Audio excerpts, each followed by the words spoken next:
Welcome to Tea and Teaching, the educational podcast you can listen to with a cup of tea. I'm Arthur Moore, and with me, as always, it's Mike Harrow. Hi, Mike. Hello, Arthur. How are you today? I'm really good. I'm looking forward to these chats we're going to have with Pippa Busch.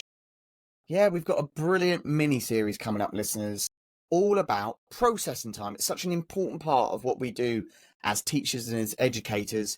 And as Mike said there, we've got an absolute expert coming on the podcast. We've got Dr. Pippa Busch, a child and educational psychologist, who's going to take me and Mike through the stages of what is processing time and what it means for us as teachers on both a school level, a classroom level, and working with individual students. Mike, I'm really looking forward to this podcast series. So should we go away, put the kettle on, get a cup of tea, get a couple of biscuits, and when we're back, Pippa will be with us to talk us through processing.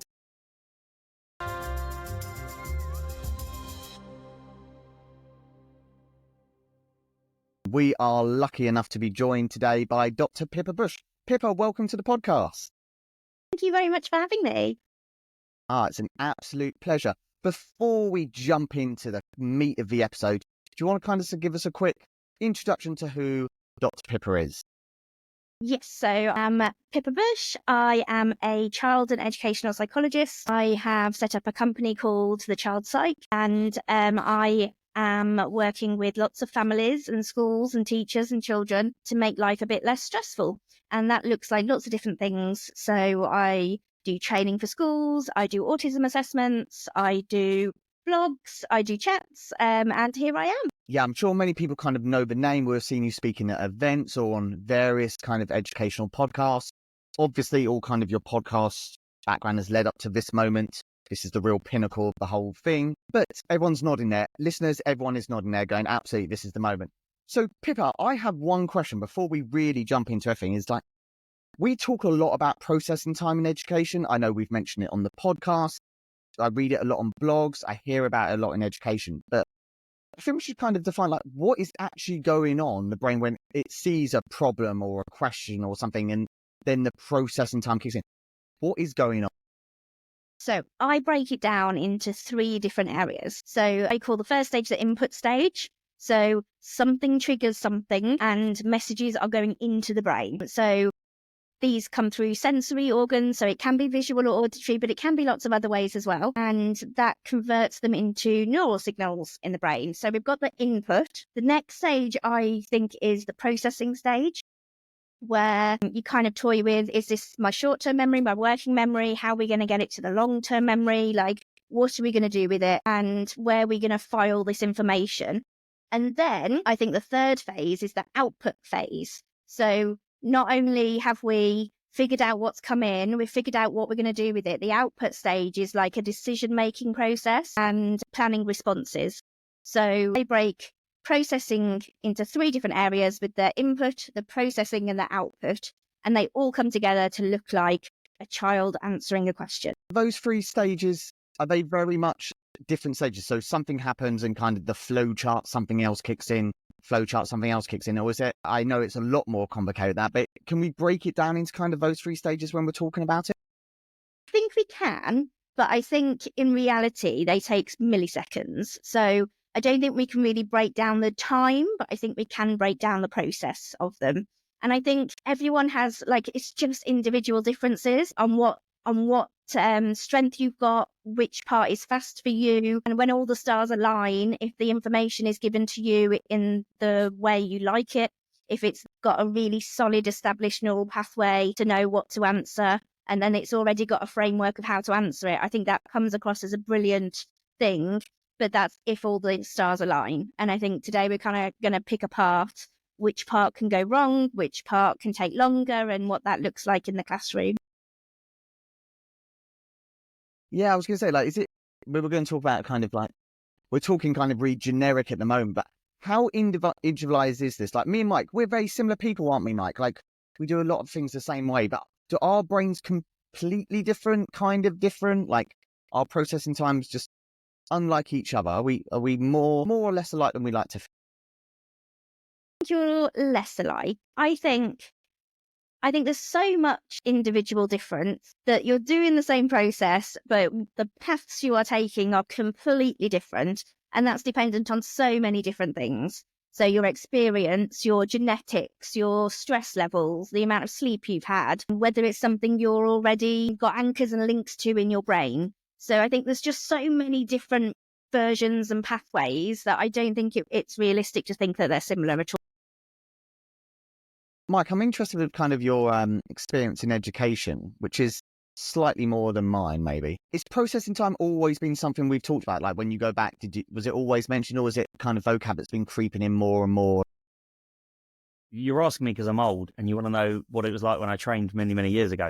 Back in the day, Mike. Back in the day. Do you know, processing time was definitely discussed. It's definitely been there for my career because you talked about giving them enough time to process the information. I think what maybe is coming into education, or has come into education in the last 5-10 years, is that understanding.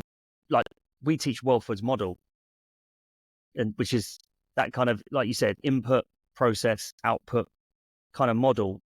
Within that, really, really, especially in sport, talks about relating it back in that long-term memory of those experiences.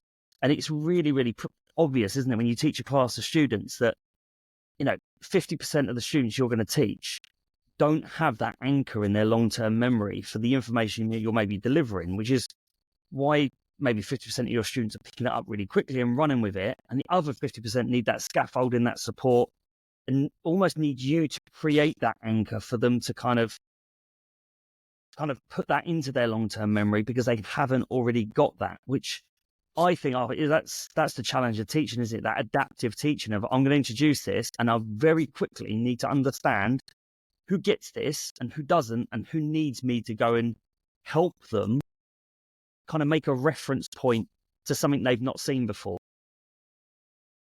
Absolutely agree. So I've been running a group intervention, which I've now call After School Club, but it is a targeted group intervention for Happy Confident Me children.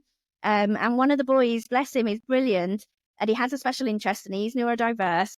And whenever I explain something, he just tells me how it relates to the Planet of the Apes. And I really, really get frustrated at times. I'm going, no, I don't want to talk about apes today. We are talking about resilience or whatever it is we're talking about. And he will make it link and I'm fine. But 20 minutes later, when everyone else has settled down, he will come up with the most appropriate, apt example of exactly what I was saying in those first few minutes. And so what I've really figured with him is that he just needs that processing time. He's not getting it. He's capable of getting it. He's just not capable of responding to it in the first few minutes. He's got to just think about it a little bit and then he totally gets it. So I've just got to manage my expectations with that as well. And I think that's really hard in a class. So my small groups have like 6 to 8 kids in them. But when you've got so many more, you really don't want to hinder one for the benefit of the other. And there's always that question, if I wait too long, is it going to get the high achievers bored and disengaged? And it's a really fine balance, as I'm sure you all know. Yeah, I'm sure you get that in maths, Alpha, don't you? In terms of, I know a lot of the maths kind of curriculum is that kind of cyclical process where you're teaching something maybe in year 7 and then building upon it in year 8. Like when you teach maths, Alpha, how much awareness do you have to have of previous experience? And then, like people were saying there, give them just the right amount of processing time. Because I guess if you give them too long, they almost sit there and kind of learn helplessness of, well, I'm not going to do this. And you've just left me to sit here and flounder around and it loses their motivation. So how do you approach it in maths, Arthur? I think the way I come to this question is year 7. When you get these students who have come from different schools, different classes, different ways of going. And everyone, I know lots of subjects do this, but maths and say, we're going to spend the first part of year 7 just making sure they all do things the same way. Kind of, we know their processes, we know what's going on. And it's really obvious, like some students who have like, we've got a really strong background in fractions and you can see that come out.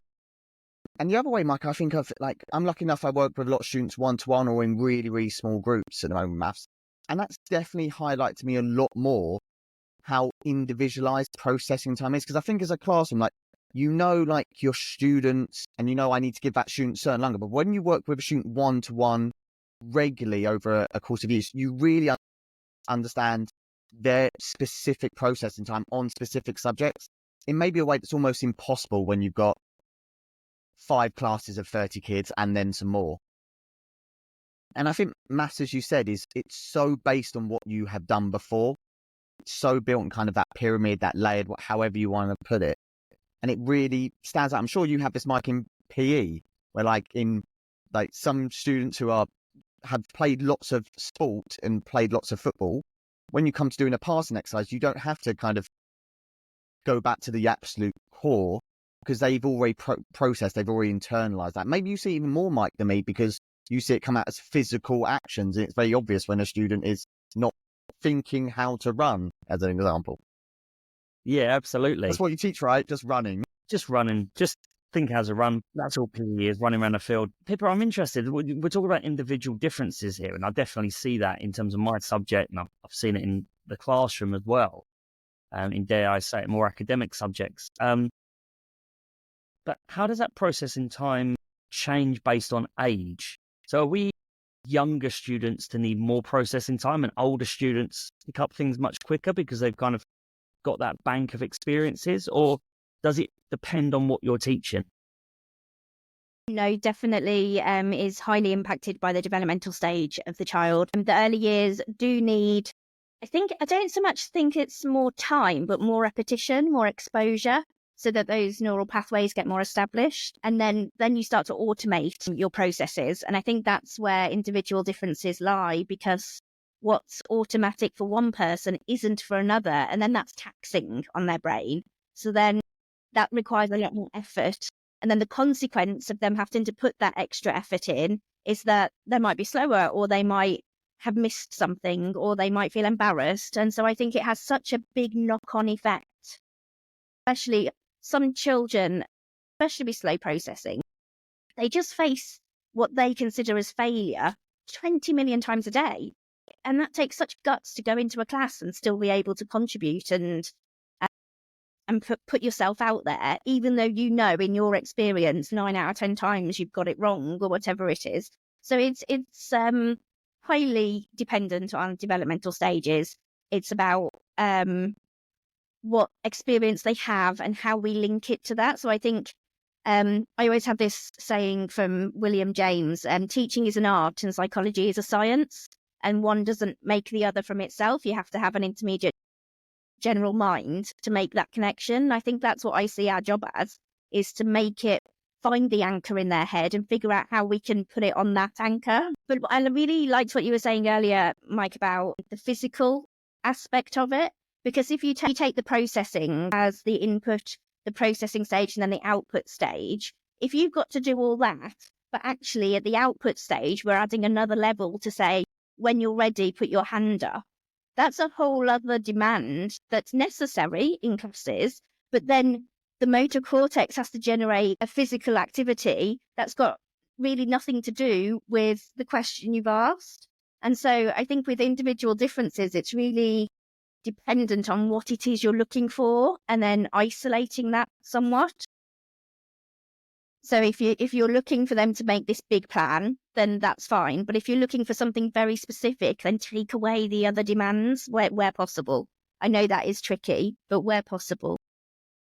Yeah, I guess that brings me on to my next question, which is, we talk a lot in education about cognitive overload. And I guess the less experience you've got in something, maybe the longer it takes you to process it, because you haven't necessarily got that selective attention. You don't know what aspect of the activity to really, really focus on and what to kind of shut out of that processing as well. Absolutely. And when we think about processing, I think most people are thinking like visual and auditory, and whether you're seeing a task on the board or whether you're being asked to do a task with verbal instruction.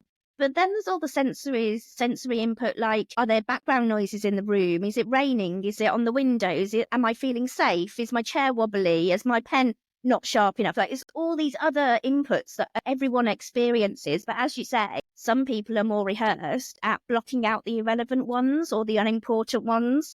And I think as teachers and tutors, we can help by limiting those where necessary. And I'm not saying people shouldn't have to cope with them, But it just depends what we're asking. If we're asking them to deal with a whole classroom environment, then they need to do that. But if we're genuinely asking them how much they've learned, then maybe having a ticking clock and timers going off is adding pressure and stress and overloading them in that way. So yeah, overload is a really curious thing, and agree. I think when we come on later, when we talk about more specific strategies, I think having frameworks that make things very familiar would be very helpful. Mike, one of the best lessons I saw very early on in my teaching, I went to see some drama lessons. And what I really like about drama in that sense is when they're on the stage performing, if they know their lines and they know where they're standing, you see everything else come out because they're not having to process those things. Where it's if you don't know your lines and if you're not quite sure where you're standing, it's really hard to act because you're thinking so much about like, what do I need to say? For me, like, even though I wasn't teaching drama, shocking, Mike, I really liked GCSE drama when I did it. I know I've done my Amdram along the boards. It's all right. Shocking. I know, Mike, it's okay. But like, I think that was really powerful for me as a teacher to see another teacher be like, I need to give them that time and kind of security in the lines so I can teach them how to act. Otherwise, they can't process what I'm even trying them to tell because all they're thinking is, what's my next line? What's my next line? What's my next line? And I see that in my own maths. If I'm trying to teach them this new thing, but they're still worried about adding two things together, what's the point of me throwing more stuff at it?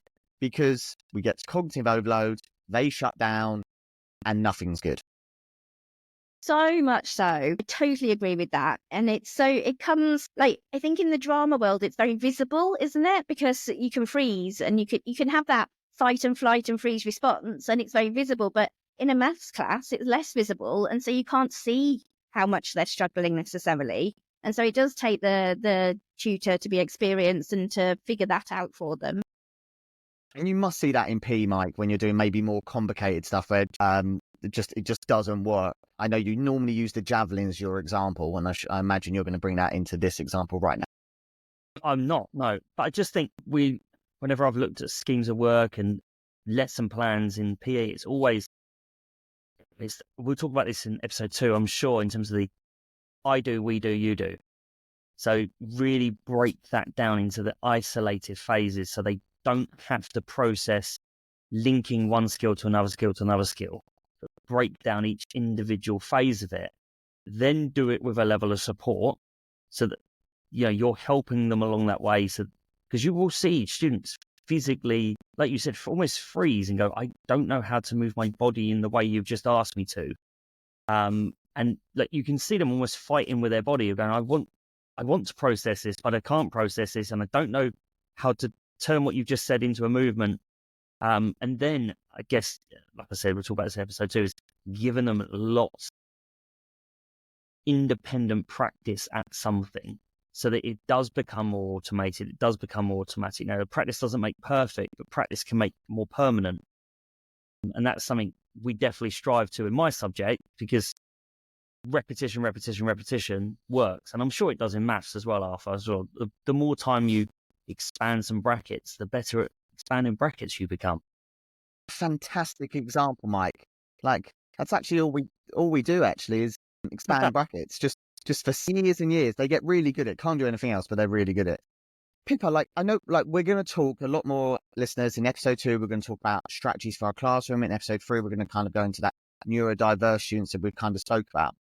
But what I just kind of want to just slowly wrap up this episode with, Pippa, is like, when it comes to processing time, we've kind of spoke about from our experience and kind of our background, but if you had a new teacher come to you and just say, like, I'm going into the classroom for the first time in September, like, what do I need to know about processing time? Like, how much do they really need to go into the detail, or do they just need to kind of understand that input, processing, output, or like, is there any kind of like little gems in like the way the brain's working? Like, what would you want a new teacher to know?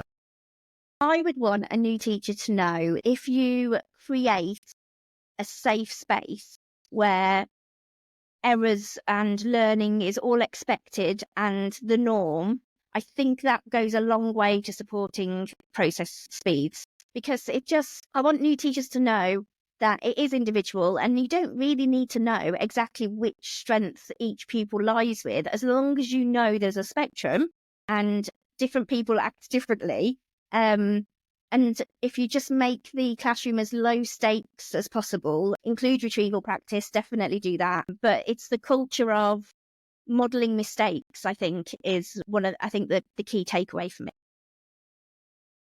Modeling mistakes is a really key thing in tea and teaching. Me and Mike have been doing for years now. So listeners, every mistake you've ever heard on tea and teaching, whether it's Mike recording the wrong introduction, that was a classic.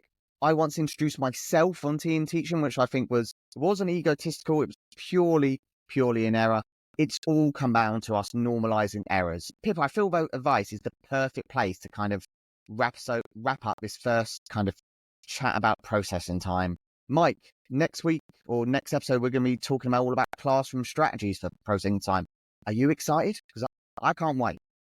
Absolutely. I think it's something all the modern teachers should know, something I wasn't taught back in the day, Arthur. So it's very important we find out from Pippa exactly what we can do in our classrooms.